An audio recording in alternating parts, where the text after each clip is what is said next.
موضوع الدرس في قصة سيدنا داود عليه السلام وما فيها من المواعظ والعبر. سورة صاد، تفسير ابن كثير. الحمد لله رب العالمين، والصلاة والسلام على أشرف الأنبياء وسيد المرسلين سيدنا محمد وعلى آله وأصحابه أجمعين. اللهم صل على سيدنا محمد وعلى آل سيدنا محمد كما صليت على إبراهيم وعلى آل إبراهيم في العالمين إنك حميد مجيد. أعوذ بالله من الشيطان الرجيم. بسم الله الرحمن الرحيم. اصبر على ما يقولون واذكر عبدنا داود ذا الأيد إنه أواب. إنا سخرنا الجبال معه يسبحن بالعشي والإشراق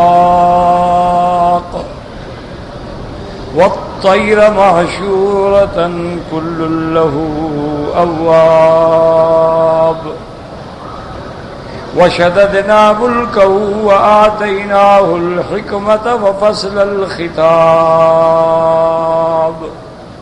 قال المؤلف والمفسر رحمه الله تعالى: أدام النفع بعلومه وعلومكم في الدارين آمين. إلى أن قال: يذكر تعالى عن عبده ورسوله داود عليه الصلاة والسلام أنه كان ذا أيد، والأيد القوة في العلم والعمل.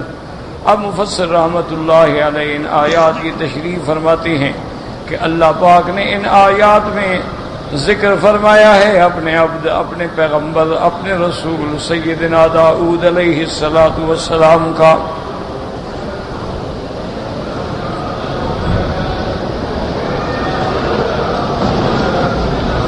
کہ سیدنا داؤد علیہ السلام کی صفت کیا ہے؟ ذا ایدن، جیسے فرمایا ذل ایدی، اید وانا طاقت، قوت، یعنی علم اور عمل دونوں میں اللہ نے ان کو بڑی طاقت و قوت عطا فرمائی تھی، اور یہ ان پیغمبروں میں ہیں جو نبی بھی تھے، رسول بھی تھے اور بادشاہ بھی تھے. قال ابن عباس رضی اللہ عنہما وسدی و ابن زید العید القوت. حضرت ابن عباس رضی اللہ تعالیٰ عنہما اور حضرت سدی ابن زید فرماتے ہیں کہ عید کا معنی قوت، طاقت. وقرأ ابن زید والسماء بنيناها بأيد وإنا لموسعون. وقال مجاہد الأيد القوة في الطاعة. حضرت مجاہد رحمۃ اللہ علیہ فرماتی ہیں کہ عید کا معنی اللہ کی طاعت میں بڑے قوی تھے، اللہ کی فرما برداری میں بڑے قوی تھے. وقال قتادہ اوتی داؤد علیہ السلام قوۃ فی العبادۃ فقہا فی الاسلام. حضرت قتادہ فرماتی ہیں کہ اللہ نے حضرت داؤد علیہ السلام کو عبادت میں قوت دی تھی، طاقت دی تھی، اور اسلام میں، دین میں سمجھ عطا فرمائی تھی. کیوں؟ یہ قوت جو ہے یہ اللہ کی طرف سے ہوتی ہے. آپ نے دیکھا ہے کہ بعد بڑے بڑے ضعیف بزرگ ہوتے ہیں،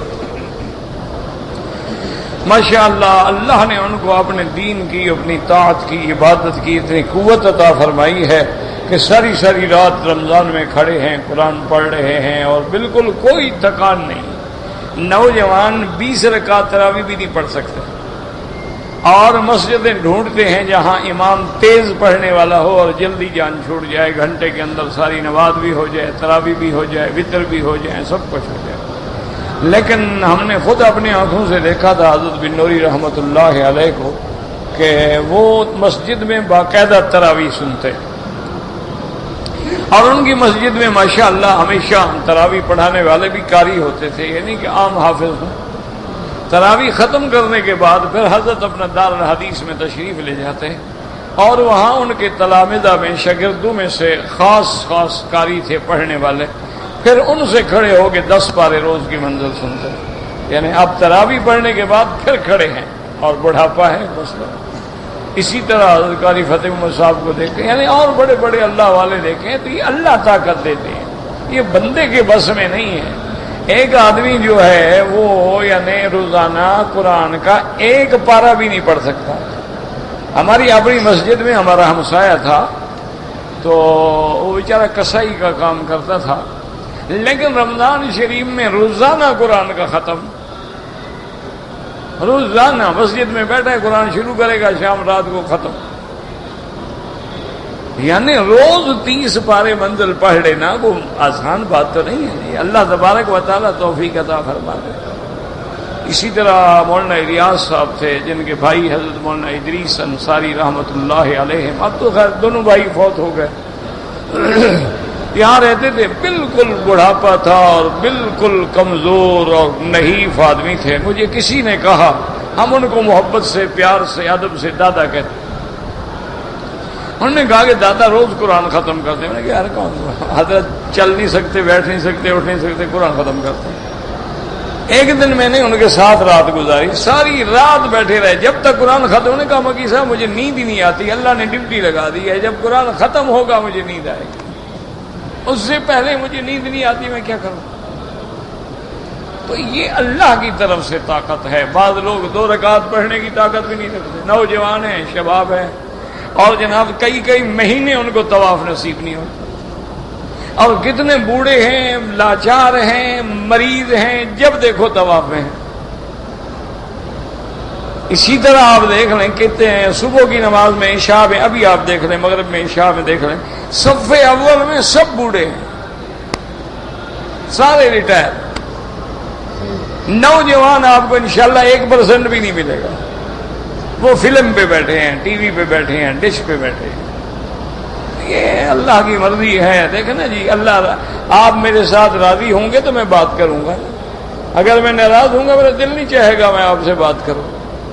اللہ راضی ہو تو بات کرنے دینا. قرآن پڑھنا اللہ سے کلام کرنا ہے.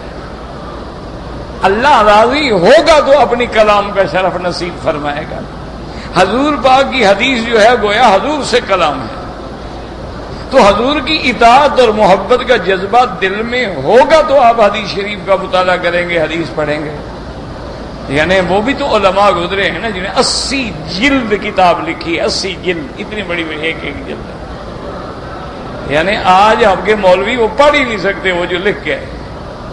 امام ابو یوسف نے 300 جلد کتابیں لکھی.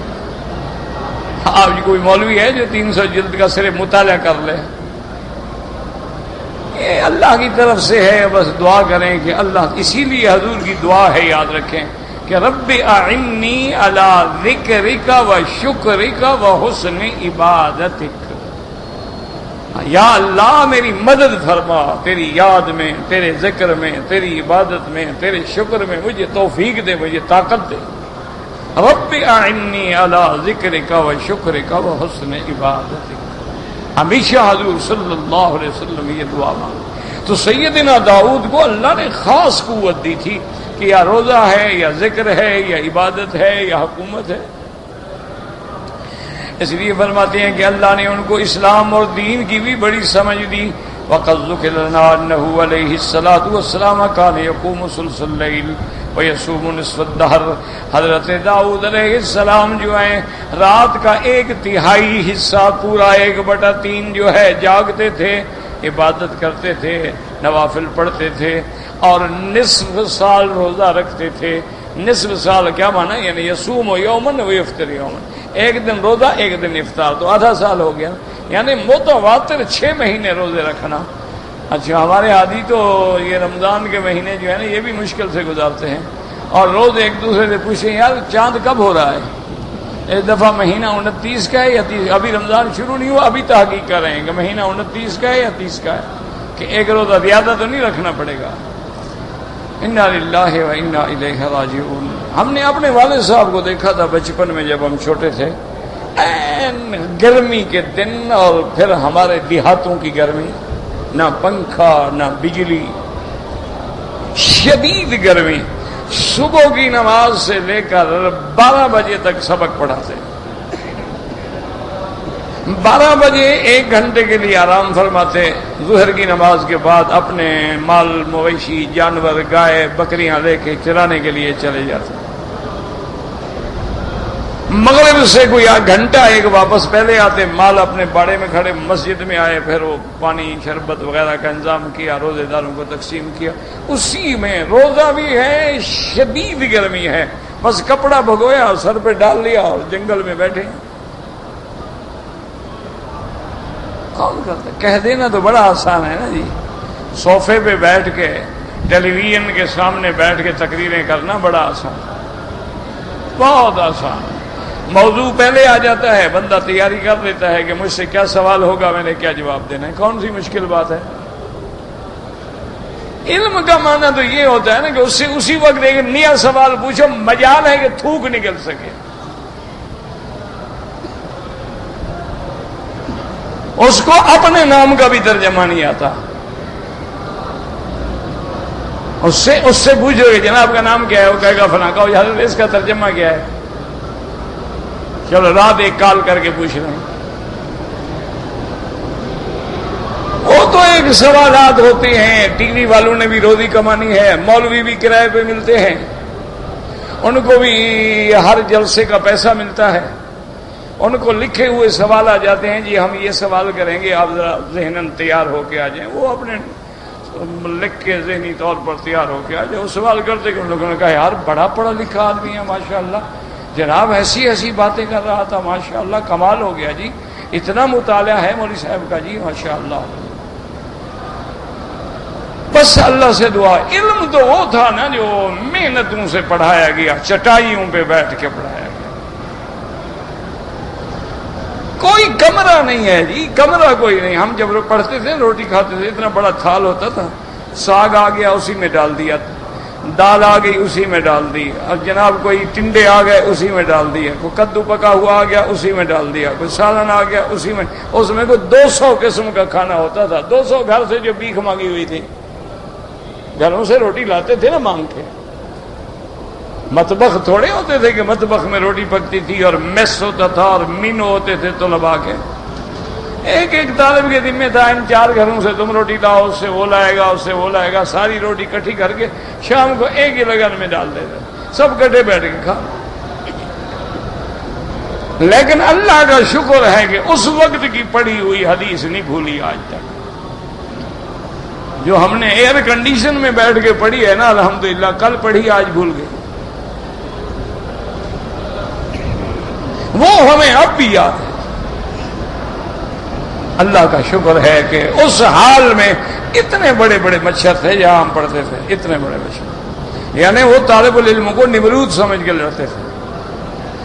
ڈبل ہم لگاتے تھے مچھردانی، اس کے اندر بھی ہو سکتے تھے، اور جو اندر آ گیا بس اس سے تو آپ کی پھر جنگ ہے نا، آپ ساری رات بیٹھے رہے نا، وہ پکڑا جاتا ہے نہ نکلتا ہے نہ چھوڑتا ہے۔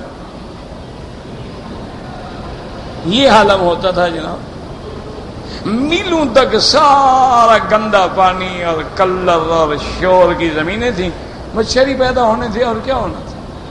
لیکن وہ استاد ہمیں کہیں نہیں ملتے تھے نا، اس لیے ہم وہاں جاتے تھے پڑھنے کے لیے۔ استاد کہاں سے لائیں ایسا؟ اور اساتذہ کا یہ عالم تھا کہ ایک دفعہ کتاب دیکھی، کتاب بند کر دی، یاد پڑھاتے رہے۔ یہ استاد تھے، اللہ ان کی قبروں پہ کروڑوں رحمتیں فرمائے، اللہ ان کی قبروں کو منور فرما دے، اللہ ان کی قبروں کو باغ جنت بنا دے، یا اللہ ہمارے والدین پہ، اقارب و ارحام پہ، سب پہ رحم فرما دے۔ یا اللہ اگر ہمیں وہ نہ پڑھاتے آج ہم بھی جاہل ہوتے، بلوچ ڈاکے مارتے، چوریاں کرتے، کلاشنکوف ہاتھ میں ہوتی۔ اگر ہمیں علم نہ پڑھاتے تو ہمارا باقی برادری کیا کرتی ہے؟ ہم بھی وہی کرتے جو وہ کر رہے ہیں۔ یہ تو قوم بلوچوں کا یہ کام یہی ہے۔ یہ تو اللہ ان کی قبروں کو منور کرے کہ انہوں نے 2 لفظ پڑھا دیے، ہم بھی اللہ کے گھر میں بیٹھ گئے، جناب مولوی بن گئے، ورنہ ہم تو مولویوں کے جوتے کے برابر بھی ابھی نہیں بنے۔ مولوی بننا تو بڑی بات ہے، مولوی تو بہت بڑی چیز ہوتا ہے جی، اللہ بنا دے وہ قادر ہے، لیکن ابھی ہم تو ان کے جوتے کے برابر بھی نہیں ہیں۔ اس لیے اللہ تبارک و تعالی نے سیدنا داؤد علیہ السلام کو خاص قوت دی تھی کہ 6 مہینے روزے رکھتے اور ہر رات جاگتے. وَهَذَا ثَابِتٌ فِي الصَّحِيحَيْنِ عَنْ رَسُولِ اللَّهِ صلی اللہ علیہ وسلم انہ قال، یہ صحیحین کی حدیث بخاری اور مسلم میں یہ حدیث مبارک موجود ہے. احب الصلاۃ الی اللہ تعالی صلاۃ داؤد واحب الصیام الی اللہ عز وجل صیام داؤد. حضور پاک نے فرمایا اللہ کو سب سے محبوب نماز حضرت داؤد کی نماز، اور محبوب روزہ حضرت داؤد کا روزہ ہے. کان ینام نصف اللیل، آپ آدھی رات سو جاتے. وَيَقُومُ ثُلْثَهُ، پھر آپ تیسرا حصہ جاگتے. وَيَنَامُ سُدُسَهُ، پھر جو باقی حصہ بچ جاتا پھر تھوڑی نیند فرما لیتے. وَكَانَ يَصُومُ يَوْمًا وَيُفْطِرُ يَوْمًا، اور آپ ایک دن روزہ رکھتے اور ایک دن افطار فرماتے. وَلَا يَفِرُّ إِذَا لَقَا، اور جب دشمن سے مقابلہ ہوتا تو کبھی آپ پشت دے کے نہیں بھاگتے تھے. وَأَنَّهُ كَانَ أَوَّابًا، حضور نے فرمایا اواب مانا رجاء إلى الله عز وجل في جميع أموره وشؤونه، اللہ تبارک و تعالیٰ کی طرف ہر حال میں ہر کام میں اللہ کی طرف رجوع کرتے. مشکل آ گئی اللہ کے دروازے پہ، خوشی آ گئی اللہ کا شکر ہے، مصیبت آ گئی اللہ کا ذکر ہے، اللہ کی نماز ہے، ہر بات میں اللہ کی طرف رجوع ہے. اس لیے بعد مفسرین کرام نے لکھا ہے کہ جب اللہ نے حکم دیا اعملوا آل داؤد شکرا، آل داؤد میرا شکر ادا کیا کرو، حضرت داؤد علیہ السلام نے سارے گھر والوں کو بلا لیا، بیٹے بیٹیاں بیوی گھر والوں کو جمع کر کے فرمایا 24 گھنٹے ہوتے ہیں ایک دن کے، سب تقسیم کر لو، بھی 2 گھنٹے تم عبادت کرو گے، اس کے بعد یہ کرے گا، اس کے بعد یہ کرے گا. میں یہ چاہتا ہوں کہ کوئی لمحہ ایسا نہ گزرے مگر میرے خاندان کا کوئی بندہ اللہ کی یاد میں بیٹھا ہو، اللہ تبارک و تعالیٰ کا ذکر کر رہا ہو. تو حضرت نے اور ایک دن بیٹھے بیٹھے کہنے لگے یا ربی کیف اشکرک وتوفیق الشکر منک، کہ یا اللہ آپ نے حکم دیا میرا شکر ادا کرو، ہم تیرا شکر کیسے ادا کریں؟ یہ شکر کرنے کی توفیق بھی تو آپ دیتے ہیں، زبان بھی تو آپ نے دی ہے، پڑھنا بھی آپ نے دیا ہے، شکر کرنا بھی آپ نے دیا ہے، تو آپ کا شکر کیسے کریں؟ اللہ تبارک و تعالی نے فرمایا الآن شکرت یا داؤد، اللہ نے فرمایا داؤد تم نے اب شکر کیا ہے کہ اپنی عاجزی کا اعتراف کر لیا کہ یا اللہ ہم تیرے شکر کرنے کے قابل بھی نہیں ہیں جتنا بھی شکر ادا کریں. اس لیے میرے مدنی محبوب دو عالم صلی اللہ علیہ وسلم آپ فرماتے تھے اللہم لک الحمد کلہ ولک الشکر کلہ وَإِلَيْكَ يَرْجِعُ الْأَمْرَ كُلُّهُ، اور آگے فرماتی اللہم لا احصی ثناء علیک کما ثنیت علی نفسک، یا اللہ ہم تیرا شکر نہیں کر سکتے، تیری تعریف نہیں کر سکتے جیسی آپ نے خود اپنی تعریف فرمائی ہے. یا اللہ ہم تو عاجز بندے ہیں، جو کچھ ہم پڑھتے ہیں نماز پڑھتے ہیں یہ تو تیری مہربانی ہے، یہ بھی تیری توفیق ہے کہ تو نے ہمیں اپنے دروازے پہ آنے دیا، تو نے نماز نصیب فرما دی، تو نے درس نصیب فرما دیا، تو نے قرآن نصیب فرما دیا، تو نے حدیث محمد مصطفیٰ نصیب فرما دی، یہ بھی تو تیری رحمت ہے نا. کیوں اگر کوئی راضی نہ ہو تو کون کسی کو گھر میں آنے دیتا ہے؟ آپ نے کبھی دشمن کو گھر بلایا ہے؟ بھائی سے بھی ناراض ہو جائیں تو گھر نہیں آنے دیتے، بیوی سے ناراض ہو جاتے ہیں کہتے نکل جاؤ میرے گھر سے. اگر اللہ ناراض ہو تو ہم گھر میں کیسے آئیں؟ یہ بھی تو اس کی رضا ہے، اس کی مہربانی، اس کا کرم ہے کہ وہ آنے دیتا ہے. اور جس دن درس سے نماز سے محروم ہو جاؤ سمجھو میں نے کوئی گناہ کیا، اللہ ناراض ہو گیا کہ اللہ نے مجھے محروم کر دیا. اور اس کے بعد فرماتے ہیں وَقَوْلُهُ تَبَارَكَ وَتَعَالَى إِنَّا سَخَّرْنَا الْجِبَالَ مَعَهُ يُسَبِّحْنَ بِالْعَشِيِّ وَالْإِشْرَاقِ، أي أنه تعالى سخر الجبال تسبح معه عند إشراق الشمس وآخر النهار كما قال عز وجل. اللہ تعالیٰ نے پہاڑوں کو حضرت داؤد کے مسخر کر دیا، جیسے ہواؤں کو حضرت سلیمان کے تابع کر دیا کہ جب آپ صبح کو ذکر فرماتے تو ساتھ پہاڑ بھی تسبیح پڑھتے ذکر کرتے تھے، اور اسی طرح جب آپ شام کو ذکر فرماتے تسبیح کہتے تو پہاڑ بھی ذکر کرتے تھے. یاد رکھو ہر چیز اللہ کی تسبیح کہتی ہے. وَإِن مِّن شَيْءٍ إِلَّا يُسَبِّحُ بِحَمْدِهِ وَلَٰكِن لَّا تَفْقَهُونَ تَسْبِيحَهُمْ. اللہ نے حکم دیا یا جبال اوبی مَعَهُ وَالطَّيْرَ. اللہ نے حکم دیا کہ پہاڑوں جواب دو میرے داؤد کو تسبیح اور ذکر میں شریک ہو جاؤ.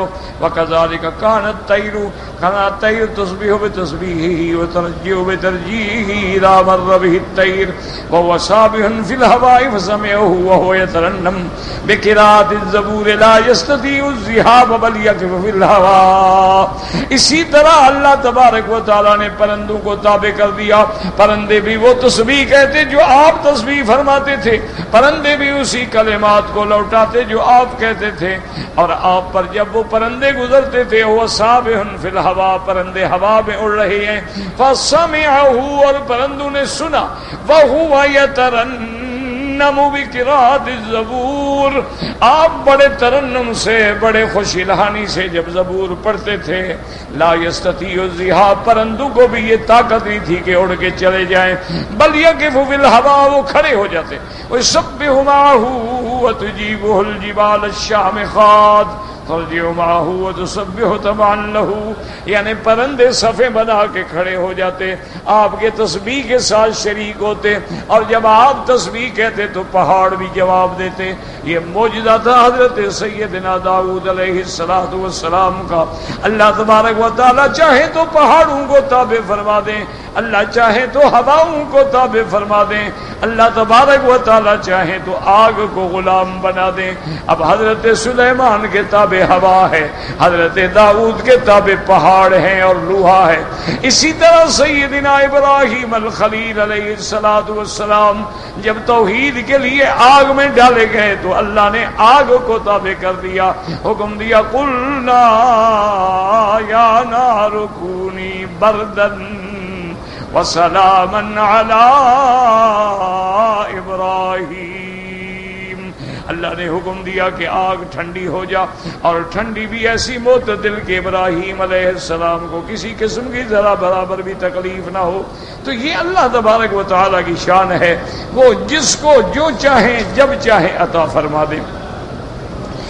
فرماتے ہیں قال ابن جریر حدثنا ابو قریب قال حدثنا محمد بن بشر بن عبد الكريم عن موسى بن ابي كثير عن عباس رضي الله عنهما انه بلغه ان ام هاني رضي الله عنها ذكرت ان رسول الله يوم فتح مكة صلى الضحى 8 ركعات. فقال ابن عباس رضي الله عنه وقدرت ان لهذه الساعة صلاة يقول الله عز وجل يسبحون بالعشي والإشراق. اس حدیث مبارک میں جو حضرت ابن جریر رحمۃ اللہ علیہ نے نقل فرمائی ہے کہ بی بی ام ہانی رضی اللہ تعالیٰ عنہ فرماتی ہیں کہ میرے آقا رحمت دو عالم سیدنا محمد مصطفیٰ صلی اللہ علیہ وسلم نے یوم فتح مکہ تھا، مکہ جس دن فتح ہوا، صلی الضحیٰ، آپ نے ضحیٰ کے وقت میں 8 رکعتیں پڑھی ہیں. حضرت ابن عباس رضی اللہ تعالیٰ عنہ فرماتے ہیں قد ظننت ان لهذه الساعة صلاة يقول الله عز وجل. حضرت ابن عباس فرماتی ہیں مجھے خیال آیا کہ شاید یہ وہی نماز ہے جس کا اشارہ اللہ نے قرآن میں فرمایا ہے یسبحن بالعشی والاشراق. لیکن یاد رکھیں کہ ایک لفظ ہے اشراق، ایک ہے ضحیٰ، ایک ہے اوابین. یاد رکھیں بعض علماء تو یہ فرماتے ہیں کہ یہ تینوں جو ہیں ایک چیز ہے، اشراق بھی، ضحیٰ بھی، اوابین بھی. وہ کہتے ہیں تینوں ایک ہے. لیکن بعض محققین علماء فرماتے ہیں کہ نہیں، اشراق تو وہ ہے کہ سورج نکلنے کے بعد جب ایک نیزے کے برابر سورج اوپر آ جائے، یعنی نکلنے کے 20 منٹ بعد، یوں سمجھ لو سورج جب طلوع ہوتا ہے نا اس کے ٹھیک 20 منٹ بعد وقت ہو جاتا ہے، یہ اشراق ہے۔ اس وقت کم از کم آدمی 4 رکعت پڑھے، 2 رکعت کر کے، 4 نہ پڑھ سکے 2 پڑھے، یعنی مالا یدرک کلہ لا یترک کلہ۔ اگر سارا نبی لذی، یہ تو نہیں کہ سارا ہی چھوڑ دے، اگر آدمی کے پاس چلو وقت نہیں 2 رکعت ہی پڑھ لے، لیکن افضل یہ ہے کہ 4 رکعت پڑھے۔ اور اس کا اتنا بڑا ثواب ہے کہ ایک عمرہ مقبولہ کے برابر اللہ ثواب عطا فرماتا ہے۔ لیکن شرط یہ ہے کہ فجر کی نماز پڑھ کے مسجد میں بیٹھ جائیں، کوئی دنیا کی بات نہ کریں، قرآن پڑھیں، تلاوت کریں یا خاموش بیٹھے رہیں، جب سورج نکل کے اتنا پہ آئے 4 رکعت پڑھیں۔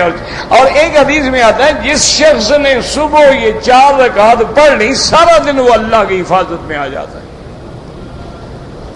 اور جب اللہ کی حفاظت میں ہو تو اس کو کون نقصان پہنچا سکتا ہے؟ یہ ہے اشراق۔ اور ضحیٰ کا معنی ہوتا ہے کہ جب سورج تقریباً 9-10 بجے عین شدید دھوپ شروع ہو جائے، اس وقت جوانی ہوتی ہے نا، گویا سورج کی تیز دھوپ ہوتی ہے، اس کو کہتے ہیں ضحیٰ۔ یہی وہ وقت ہے جب حضرت موسیٰ علیہ السلام کا اور جادوگروں کا مقابلہ ہوا کہ ان یحشر الناس ضحیٰ، کہ ضحیٰ کے وقت میں جمع ہوں گے سب، تو یہ ہے ضحیٰ۔ اس وقت 2 رکعت سے لے کر 12 رکعت تک پڑھنا سنت ہے۔ اب آپ کی ہمت ہے 2 پڑھیں، 4 پڑھیں، 6 پڑھیں، 8 پڑھیں، یعنی کم از کم 2 رکعت، زیادہ سے زیادہ 12 رکعت۔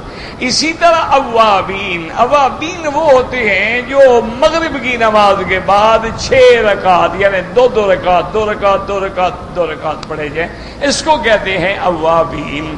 بہرحال اصل تو منشا خداوندی یہ ہے کہ میرا بندہ ہر حال میں میرے ذکر میں رہے، میری یاد میں رہے، وہ کسی حال میں بھی میری یاد سے غافل نہ ہو۔ صبح اٹھے گا تہجد پڑھے گا، تہجد کے بعد 2 رکعت سنت پڑھے گا، 2 رکعت فرض پڑھے گا، پھر 4 رکعت اشراق پڑھے گا، ضحیٰ کے وقت میں 2 یا 4 رکعت پڑھے گا، پھر ظہر کی پہلی 4 سنتیں پڑھے گا، پھر ظہر پڑھے گا، اس کے بعد 2 رکعت پڑھے گا، پھر اس کے بعد عصر کی 4 رکعت پڑھے گا، پھر مغرب کی 3 رکعت پڑھے گا، 2 رکعت سنت پڑھے گا، اگر ہمت ہے تو اوابین بھی پڑھ لے گا، پھر عشاء کی نماز آ جائے گی، پہلے 4 رکعت سنت پڑھے گا، پھر 4 رکعت فرض پڑھے گا، پھر 2 رکعت پڑھے گا، پھر وتر پڑھے گا۔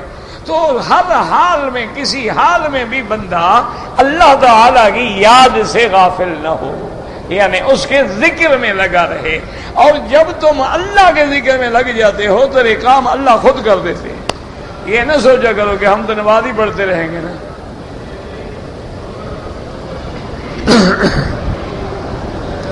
کہ یار یہ مولوی تو بس ہر وقت نماز ہی ہے نا، نماز ہی پڑھتے رہیں گے تو کام کس وقت کریں گے؟ نہیں، کام اللہ کرا دیتے ہیں۔ دیکھو نا، ایک نماز پڑھنے والا نہ ہو، 6 مہینے کے لیے بیمار ہو جائے، پھر کیا کرے گا؟ ایک آدمی نماز نہیں پڑھتا، بڑا کاروبار میں لگا ہوا، ایسی بیماری آئی 6 مہینے کے لیے حضرت بستر پہ پڑے ہیں، پھر کیا کرو گے؟ اچھا، یہ نماز پڑھ رہا ہے، کام تھوڑا کر رہا ہے لیکن ہو تو رہا ہے نا۔ اچھا، تھوڑے وقت میں اللہ برکتیں ڈال دیتے ہیں، تھوڑے پیسے میں اللہ برکتیں ڈال دیتے ہیں، تھوڑے رزق میں اللہ برکتیں ڈال دیتے ہیں۔ اور کبھی رزق عام ہے، دولت عام ہے، پیسہ آج کل لوگ لاکھوں سے کھیلتے ہیں۔ جس بندے کے دیکھو جیب کے اندر ماشاءاللہ 1-1 لاکھ تو جیب میں پڑا ہوتا ہے، لیکن نہ گندم ملتی ہے، نہ بجلی ملتی ہے، نہ آٹا ملتا ہے، نہ گھی ملتا ہے۔ پیسہ بھی ہے تو کدھر گیا؟ اللہ نے برکت اٹھا لی ہے۔ آج ہم اللہ کے دروازے پہ لوٹ آئے، آج پوری قوم اللہ کے دروازے پہ گر جائے، آج اللہ کے دروازے پہ آپ لوٹ کے توبہ کر لیں، اللہ سے معافی مانگ لیں، دیکھیں اللہ کیسے تیری زمینوں میں برکت دیتا ہے، تیرے رزق میں برکت دیتا ہے، تیرے مال میں برکت دیتا ہے، تیری اولاد میں برکت دیتا ہے۔ یہ تو اس کا نظام ہے۔ تم نے جناب کروڑ روپے کی جائیداد بنائی، ایک بیٹا نالائق پیدا ہوا، سب تباہ کر گیا، اور اس کے گناہوں کے بھی تم شریک ہو، قیامت میں ضرور جوتے کھاؤ گے کہ تم بنا کے دے آئے ہو نا۔ ان کو تو ماشاءاللہ مٹی بھی لگی ہو تو کپڑے جھاڑ کے چلتے ہیں، وہ تو قرید نہیں ٹوٹنے دیتے۔ محنتیں تو ماں باپ نے کی ہے نا، پتھروں پہ کمایا، گھر چھوڑے، وطن چھوڑے، مزدوریاں کی، ہماری اولاد آسان ہو جائے۔ اولاد ایسی ہے ماشاءاللہ، باپ مر جائے تو کبھی دعا ہی نہیں کی، انہوں نے کہا اچھا ہوا مر گیا، مردود جان چھوڑ، خام خواہ سانپ بن کے بیٹھا تھا، پیسے پہ ہر وقت پوچھتا تھا، اچھا ہوا جلدی مر گیا، جان چھوڑ۔ تو یہ ہوتا اشراق ہے۔ حضرت فرماتے ثم رواه من حديث سعيد بن ابي عروبة عن ابي المتوكل عن ايوب بن صفوان عن مولاه عبد الله بن الحارث بن نوفل ان ابن عباس رضي الله عنهما كان لا يصلي الضحى قال فادخلته على ام هاني رضي الله عنها فقلت اخبري هذا ما اخبرتني فقال دخل علي رسول الله صلى الله عليه وسلم يوم الفتح في بيتي ثم امر بماء صب في قصعة ثم امر بثوب فاخذ بيني وبينه فاغتسل ثم رش ناحية البيت فصلى 8 ركعات وذلك من الضحى قيامهن وركوعهن وسجودهن وجلوسهن سواء قريب بعضهن من بعض فأخذ ابن عباس رضي الله عنهما وهو يقول لقد قرأت ما بين اللوحين ما أعرف صلاة الضحى إلا الآن ويسبحن بالعشي والإشراق وكنت أقول أين صلاة الإشراق وقال بعد يقول صلاة الإشراق لهذا قال عز وجل۔ اب فرماتی ہیں حارث ابن نوفل کہ ان ابن عباس رضی اللہ تعالی عنہما آپ نماز اشراق ضحیٰ جو ہے نہیں پڑھتے تھے، کہتے ہیں کہ میں ان کو لے کے بی بی ام ہانی کے گھر میں گیا اور میں نے کہا بی بی ام ہانی جو روایت تم نے مجھے سنائی ہے ابن عباس کو بھی سنائیں۔ بی بی ام ہانی نے فرمایا کہ حضور صلی اللہ علیہ وسلم جس دن مکہ فتح ہوا میرے گھر میں تشریف لے آئے، ثم امر بماء، پھر حکم دیا کہ بڑے برتن میں پانی رکھا جائے، ہم نے پانی رکھا، پھر حضور نے کپڑا لٹکا دیا، کپڑا لٹکانے کے بعد حضور صلی اللہ علیہ وسلم نے غسل فرمایا، غسل فرمانے کے بعد جو پانی بچا آپ نے وہ بھی کناروں میں پھینک دیا تاکہ شدت کی گرمی میں کمی آ جائے، جیسے ہم کہتے ہیں چھڑکاؤ کر دیا۔ کہتے ہیں کہ اس کے بعد فصلی 8 رکعات، پھر حضور نے 8 رکعت پڑھی، ذالک من الضحى، یہی تھی وہ صلاۃ الضحیٰ، قیامہن ورکوعہن وسجودہن وجلوسہن سواء، جتنی دیر حضور نے قیام کیا اتنی دیر رکوع کیا، اتنی دیر سجدہ کیا، اتنی دیر جلوس میں بیٹھے، سب برابر برابر آپ نے ایسی نماز پڑھی۔ اب جب حضرت ابن عباس رضی اللہ تعالیٰ عنہ بی بی ام ہانی کے گھر سے نکلے تو فرماتے تھے کہ یار عجیب بات ہے، میں قرآن پڑھتا رہا لیکن یہ بات مجھے سمجھ نہ آئی، قرآن میں آیا ہے سبحن بالعشی والاشراق، میں یہ پڑھتا تھا لیکن مجھے سمجھ نہ آیا، آج مجھے پتہ چلا ہے کہ وہ صلاۃ الضحیٰ کیا چیز ہے، کیونکہ بی بی ام ہانی نے وضاحت کر کے بتلا دیا صلاۃ الضحیٰ کے بارے میں۔ تو علم اسی کا نام ہوتا تھا، ایک شان ہوتی تھی کہ اللہ تبارک و تعالیٰ، دیکھیں ابن عباس جیسا آدمی ہے لیکن مسئلہ بی بی ام ہانی نے بتلایا۔ اس کے بعد فرماتی ہے والطیر محشورۃ، معشوق ای محبوست فی الہوا، پرندے جو ہیں وہ ہوا میں کھڑے ہو جاتے، کل لہ اواب ای مطیع یسبح تبعا لہ، ہر چیز پرندے جو ہیں وہ تابع تھے حضرت داؤد کے، جیسے حضرت داؤد تسبیح کہتے وہ اسی کے مطابق تسبیح کہتے۔ وقال سعید بن جبیر وقتادہ ومالک عن زید بن اسلم بن زید کل له اواب، کل له اواب کا معنی ای مطیع لداؤد علیہ السلام، وہ سب کے سب جو تھے حضرت داؤد علیہ السلام کے تابع تھے۔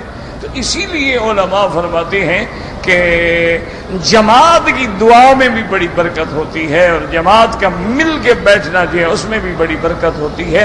اسی لیے اللہ نے پیغمبر کے تابع کر دیے تھے پرندے بھی اور پہاڑ بھی، تاکہ وہ بھی شریک ہو جائیں تسبیح میں پیغمبر کے ساتھ۔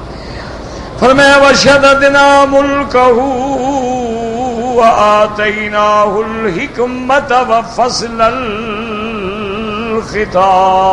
الْخِطَابِ اے جعلنا لَهُ مُلْكًا كَامِلًا مِنْ جَمِيعِ مَا يَحْتَاجُ إِلَيْهِ الْمُلُوكُ۔ اللہ فرماتی ہے ہم نے ان کو بڑی طاقت والا، قوت والا ملک عطا فرمایا۔ کیا مانا؟ جو بادشاہوں کی ضروریات ہیں ہم نے سب عطا فرما دی، کہ ملک بھی ہے، فوج بھی ہے، طاقت بھی ہے، حکم بھی ہے۔ قال ابن ابي نجيح المجاهد كان اشد اهل الدنيا سلطانا وقال صديقان يا رسول كل يوم 4000۔ حضرت مجاہد فرماتی ہیں کہ وہ دنیا کے جو بڑے بڑے بادشاہ گزرے ہیں ان سب سے زیادہ قوت والا بادشاہ حضرت داؤد تھے، اور حضرت داؤد علیہ السلام کی حفاظت اور حراست پہ یا رسول کل یوم 4000 4000 بندے کی ڈپٹی تھی جو پہرا دیتے تھے۔ وقال بعض السلف بلغني انه كان يرسو في كل ليله 33,000 لا تدور عليهم النوبة إلى مسيا من العام القابل، وقال غيره 40,000 مشتملون بالسلاح۔ بعض کہتے ہیں کہ نہیں 33,000 آدمی آپ کی حراست پہ ہوتا تھا، اور جس نے ایک دن ڈپٹی کی ہے پھر اس کو ڈپٹی کا موقع نہیں ملتا تھا پورے سال، یعنی اتنی فوج اللہ نے آپ کو تابع فرما دی۔ اور بعض کہتے ہیں 40,000 مشتمل بالسلاح، 40,000 آدمی سیکیورٹی پہ تھا اور وہ اسلحے کے ساتھ پہرا دیتے تھے۔ اصل بات یہ ہے، یاد رکھیں کہ بھئی بادشاہوں کی سیکیورٹی، حفاظت، اہتمام یہ شرعاً منع نہیں ہے، بس فرق اتنا ہے کہ اس میں تکبر نہ ہو، دکھلاوا نہ ہو، دنیا پر بلا وجہ روب ڈالنا نہ ہو، ورنہ اب دیکھیں میرے آقا ہیں رحمت دو عالم ہیں، تو حضور پر بھی باقاعدہ رات کو صحابہ پہرا دیتے تھے۔ کیوں؟ دشمن ہے، یہودی دشمن، نصارہ دشمن، مشرکین دشمن، ہر طرف دشمن تھے میرے مدنی محمد مصطفیٰ کے۔ یہ تو جب اللہ نے قرآن کی آیت نازل فرمائی کہ واللہ یعصمک من الناس، محمد مدنی اب آپ کی حفاظت ہمارے ذمے ہے۔ اس وقت حضور پاک نے صحابہ کہا کہ جاؤ گھر، اب پہرے کی کوئی ضرورت نہیں، اب اللہ نے مجھے اپنی حفاظت میں رکھ لیا، اب مجھے ظاہری پہرے کی بھی ضرورت نہیں۔ تو فوج کا رکھنا، اسلحے کا رکھنا، اہتمام، انتظام، یہ سارا شریعت میں جائز ہے، بلکہ اتنی قوت ہو کہ ترہبون بہ عدو اللہ، اللہ کے دشمنوں کو تم سے ڈرائے۔ اب ہم دشمنوں سے ڈرتے ہیں، دشمن تو ہم سے نہیں ڈرتا، اسلام ہی نہیں رہا، ایمان ہی نہیں رہا، تو ڈر کیا رہے گا؟ واللہ اعلم۔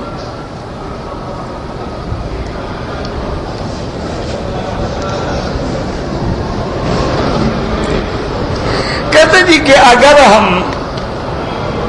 احرام کی چادروں کو رکھ لیں اور ان کو دھونے کے بعد کفن میں استعمال کریں، تمہاری مرضی ہے، لیکن کوئی حکم نہیں ہے کہ احرام کی چادروں سے کفن لیا جائے،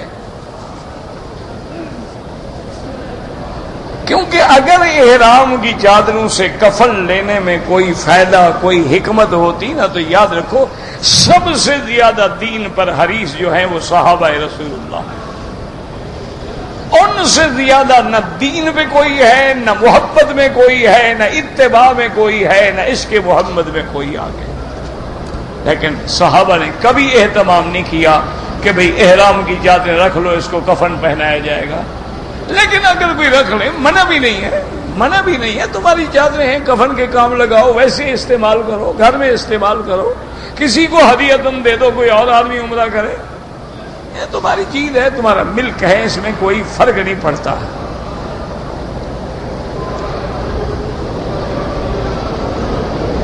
کہتے جی کہ طواف عمرے کے علاوہ جو ہم نفل طواف کرتے ہیں اس کے لیے بھی 7 چکر ہیں، بالکل ہر طواف کے 7 چکر ہیں، چاہے وہ طواف حج کا ہو، عمرے کا ہو، وداع کا ہو، زیارت کا ہو، قدوم کا ہو، نفل ہو، طواف 7 چکروں کے بغیر ہوتا ہی نہیں۔ ہر طواف کے لیے 7 چکر ہوتے ہیں، حجر اسود سے شروع کریں، حجر اسود پہ ختم کریں۔ ہر طواف کے بعد 2 رکعت نماز جو ہے وہ احناف کے نزدیک واجب ہے، باقی ائمہ کے نزدیک سنت ہے۔ یہ تم نے نفل بنائی ہوئی ہے، پتہ نہیں کہاں سے کھڑا ہے انہوں نے 2 رکعت نفل 2 رکعت نفل 2 رکعت نفل۔ یہ مسئلہ اللہ عالم ان کو پتہ نہیں کس نے سکھا دیا۔ طواف جو نفلی ہے یہ سمجھتے ہیں وہ 2 رکعت بھی نفل ہے۔ اللہ کے بندے، نفل جب شروع کر دو واجب ہو جاتی ہے۔ اب 2 رکعت طواف کرنا نفل ہے، لیکن تم نے طواف شروع کر دیا، اب واجب ہے کہ پورا کرو۔ اس لیے اس کے بعد 2 رکعت جو ہے وہ ہر حال میں پڑھنے ہیں، حتیٰ کہ یعنی آپ دیکھیں کہ حضرت عبداللہ ابن عمر رضی اللہ عنہما ان کو 2 رکعت پڑھنے تھے اور عصر کے بعد طواف کر لیا، وداع کہا، مدینے روانہ ہو گئے۔ آپ نے 2 رکعت راستے میں جا کے ادا کی کہ عصر کے بعد نماز نہیں پڑھنی، لہذا آپ نے نہیں پڑھی۔ اب مغرب ہوئی راستے میں، حتیٰ کہ حد حرم سے بھی نکل گئے، لیکن پھر بھی 2 رکعت پڑھی۔ اس لیے اصول یہ ہے کہ خدا نہ کرے تم 2 رکعت نہیں پڑھ سکے ہو، ہوٹل میں جا کے پڑھ لو، گھر میں جا کے پڑھ لو، دوسرے دن آ کے پڑھ لو، لیکن ہر حال میں پڑھو۔ افضل یہ ہے کہ مقام ابراہیم کے پیچھے پڑھو، اس کے بعد دوسرا مقام حتیم میں پڑھو۔ حتیم میں بھی جگہ نہ ملے سارے میدان طواف میں پڑھو، سارے میدان طواف میں بھی جگہ نہ ملے سارے حرم میں پڑھ لو، سارے حرم میں بھی تمہیں جگہ نہ ملے تو ضرورت ہے، انسان ہے، پیشاب کا تقاضا ہے، چلا گیا تو ہوٹل میں جا کے وضو کر کے فارغ ہو کے پڑھ لو۔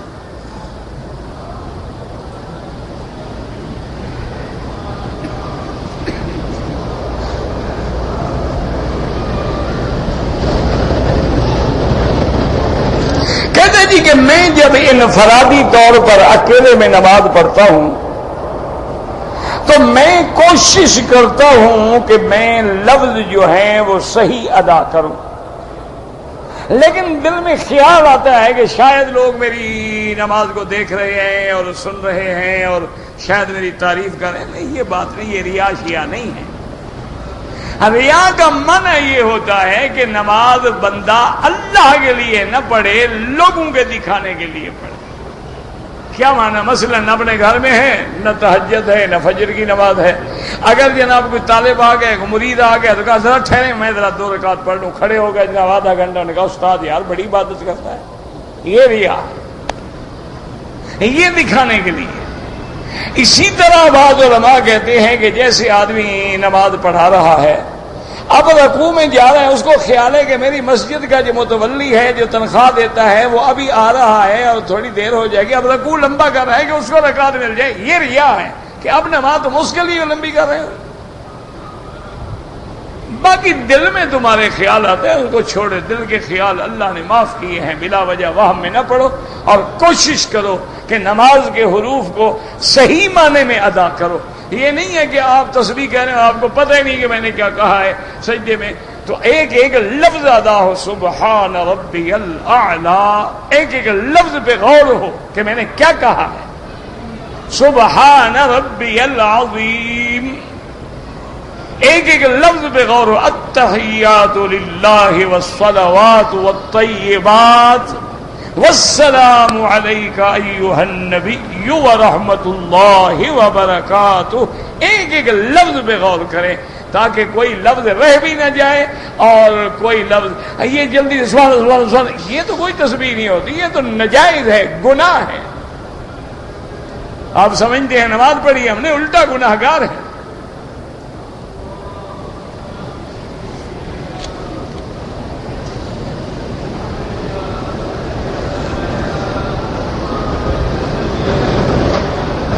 اگر ایک آدمی ہے اپنے وطن سے یا بہرحال کہیں سے آیا ہے اور اس نے احرام جو ہے وہ باندھا، عمرہ کر لیا، اب مدینہ منورہ گیا ہے، واپسی پر بھی احرام لازمی ہے۔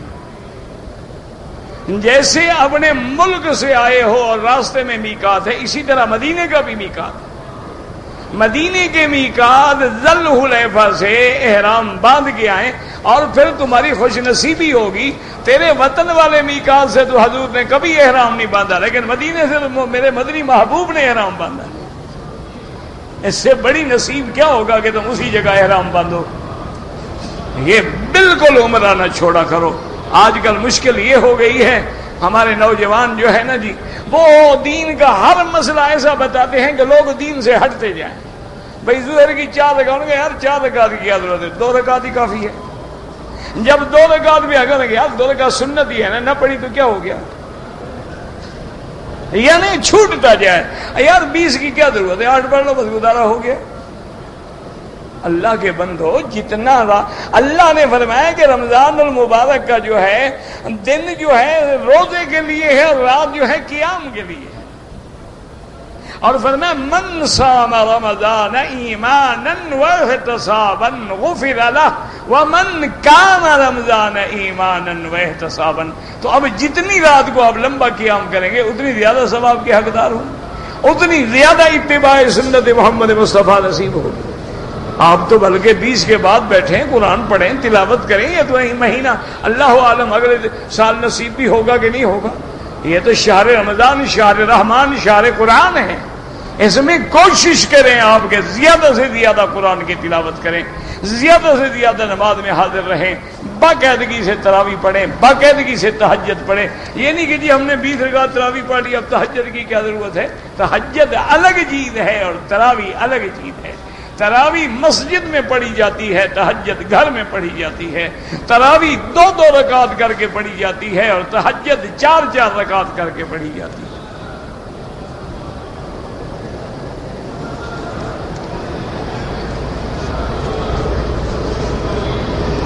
15 شعبان کے بارے میں دیکھیں نا جی، بات یہ ہے کہ بعض لوگوں کو ایک مغالطہ ہے، اصل میں سمجھیں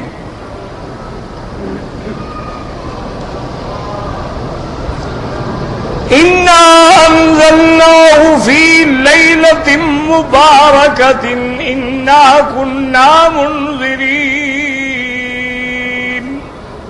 فِيهَا يُفْرَقُ كُلُّ أَمْرٍ حَكِيمٍ، کہ ہم نے لیلہ مبارکہ میں قرآن اتارا ہے اور اسی میں ہر امر کے فیصلے ہوتے ہیں۔ تو لوگوں نے سمجھا یہ 15 شعبان ہے، یہ بات نہیں ہے۔ لیلۃ المبارکہ سے مراد لیلۃ القدر ہے جو رمضان میں ہوگی، کب ہوگی اللہ جانتا۔ لیلۃ القدر کے بارے میں بھی کوئی تعیین نہیں ہے۔ لیلۃ القدر رمضان میں ہوگی اور زیادہ امید ہے کہ آخری عشرے میں ہوگی، اور زیادہ امید ہے کہ 21، 23، 25، 27 اور 29 کی راتوں میں زیادہ امکان ہے، اللہ اعلم۔ اچھا، پھر اللہ کا نظام ہے، آپ کے پاس 21 ہے، کسی ملک میں 20 ہے، کسی ملک میں 22 ہے، تو اس لیے اللہ نے اس رات کو چھپا دیا ہے۔ یہ عقیدہ رکھنا غلط ہے کہ اس لیلہ مبارکہ سے مراد یہ 15 شعبان ہے، اور اسی طرح 15 شعبان کا روزہ رکھنا یا 15 شعبان میں رات کو صلاۃ التسبیح جماعت سے پڑھنا یہ کسی حدیث میں ثابت نہیں۔ اگر کسی کے پاس ہے تو لے آئیں، یعنی کوئی حدیث صحیح جو ہے یہ ثابت نہیں۔ ہاں، بزرگوں کے اقوال ہیں، بڑے بڑے علماء عبادت کرتے رہے، بڑے بڑے اولیاء اللہ عبادت کرتے رہے، ویسے بھی آپ سارا شعبان عبادت کریں، کوئی عبادت سے منع نہیں کرتا، لیکن غلط عقیدہ نہ بنائیں۔ مشکل یہ ہو جاتی ہے کہ لوگ غلط عقیدے بناتے ہیں، سارا سال چاہے عمرہ نہ کریں، او جی او ماشاءاللہ جی 15 شعبان کی رات میں عمرہ کریں گے۔ 15 شعبان کی رات کا عمرہ اگر افضل ہوتا تو میرے پاک نبی محمد مدنی نہ فرماتے، ابو بکر عمر عثمان و علی نہ فرماتے۔ یہ جو ہم خود عبادت بناتے ہیں نا، دین کو بدعت بنا دیتے ہیں۔ ویسے آپ ہر رات جاگے ساری رات عبادت کریں، کون منع کرتا ہے؟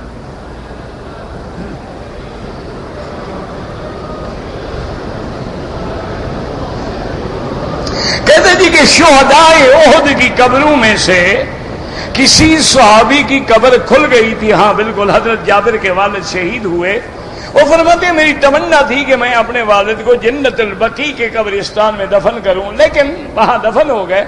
بعد میں جب بارش آئی اور پانی گرا پہاڑ احد سے تو قبریں جو تھی کافی کھل گئیں، تو فرماتے ہیں میرے والد کی قبر بھی کھل گئی، تو میں نے اپنے والد کو وہاں سے پھر منتقل کیا جنت البقیع الغرقد میں، اور بالکل ان کا کچھ بھی نہیں بگڑا تھا، اسی طرح سے جیسے آج ہم نے دفن کیا۔ کوئی بڑی بات نہیں ہے، ابھی یہ تو اس دور میں بھی ہو رہا ہے۔ وہ تو صحابی تھے، صحابی کے تو ہم 1 کروڑ ولی بھی صحابی کے پاؤں کے برابر نہیں ہو سکتا، وہ تو حضور کا صحابی ہے، اس کو تو صحبت حاصل ہے محمد مصطفیٰ کی، اور پھر شہید ہے، پھر شہدائے احد میں ہے۔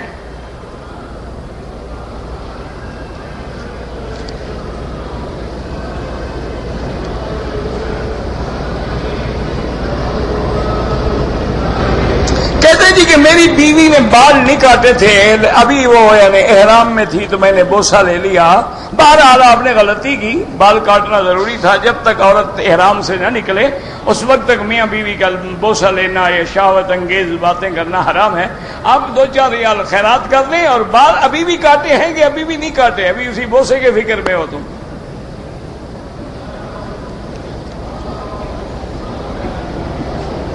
اس پر دم نہیں پڑتی، 2-4 ریال خیرات کر دو۔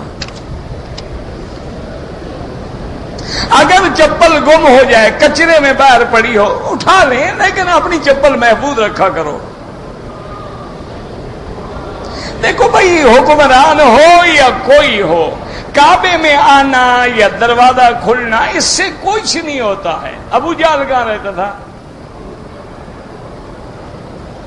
کعبہ بنایا ابو جہل نے، وہ تو 24 گھنٹے اندر کھڑا رہتا تھا، اس سے کیا ہو جائے؟ اصل بات ایمان ہے، دعا کرو ایمان ہو، اللہ ایمان کے ساتھ کعبے کا دیکھنا نصیب کرتے تو شان ہے۔ باقی آپ کو حکمرانوں کا فکر ہے، اپنا تو فکر کرو، تمہارا اپنا کیا حال ہے؟ ہم اچھے ہوں گے تو حکمران بھی اچھے ہوں گے۔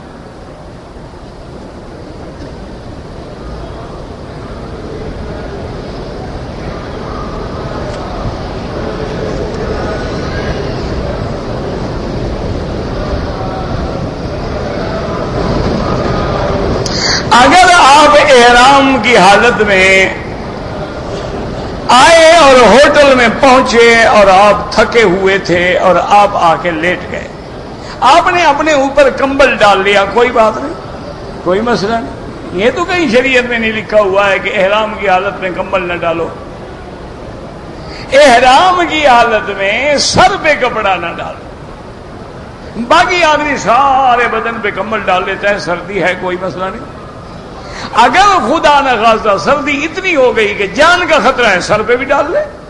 یہ کہاں لکھا ہے شریعت میں کہ عمرہ کرو اور مر جاؤ ٹھنڈ سے؟ یہ تو کوئی مسئلہ نہیں ہے۔ اگر تم نے کمبل ڈال لی، اچھا نیند میں پتہ نہیں سر پہ پڑ گیا نہیں پڑا، کوئی مسئلہ نہیں، کچھ بھی نہیں ہوتا، کوئی جرمانہ نہیں۔ کہتے جی کہ کعبۃ اللہ پر نظر پڑنے سے یعنی یہ بھی دعا قبول ہونے کی ایک وقت ہے۔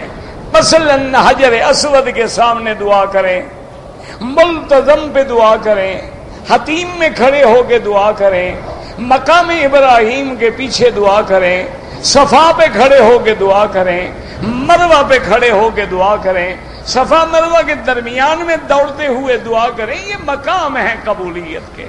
تو جب باہر سے آدمی آتا ہے دل میں تڑپ ہوتی ہے اور شوق ہوتا ہے، اور جب کعبے پہ اللہ کے گھر پہ نظر پڑے دعا مانگے تو انشاءاللہ قبول ہوگی۔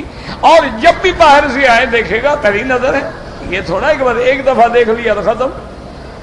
جب بھی نظر پڑے اللہم زد بیتک ھذا تشریفا و تکریما و تعظیما و مہابتا و برا و تقوا وزد من کرمہ وعظمہ ممن حجہ واعتمرہ، کہ یا اللہ اس گھر کی عزت و عظمت میں قیامت تک اور اضافہ فرما دے۔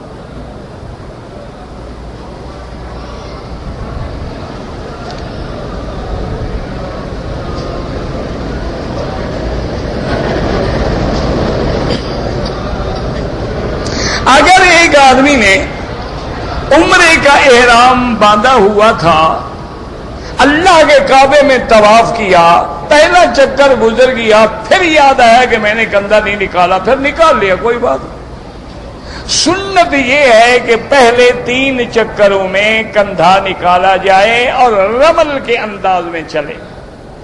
اگر نہ کر سکے کوئی بات نہیں، کچھ نہیں، ثواب ہے، ثواب نہ ملا جرمانہ کوئی بھی نہیں۔ اچھا 3 چکروں کے بعد یاد آئے تو اب کندھا نہ نکالے، بس وہ پہلے 3 چکروں میں حق تھا۔ یہ جو ہمارے لوگ ہیں اللہ ہمیں ہدایت دے، انہیں بھی ہدایت دے، احرام باندھیں گے وہاں سے کندھا نکال لیں گے، نمازیں بھی مکروہ، ہر عبادت بھی اپنی مکروہ۔ اور ہر حال میں کندھا نکالے. مینا میں کھڑے ہیں کندھا نکالا ہوا, عرفات میں, مزدلفہ میں, صفا میں. او خدا کے بندے, وہ تو سنت صرف کعبے کے طواف میں ہے, اس کے بعد تو کندھے نکالنے کا کوئی حکم نہیں ہے کہ بلا وجہ آدمی کندھا نکالے.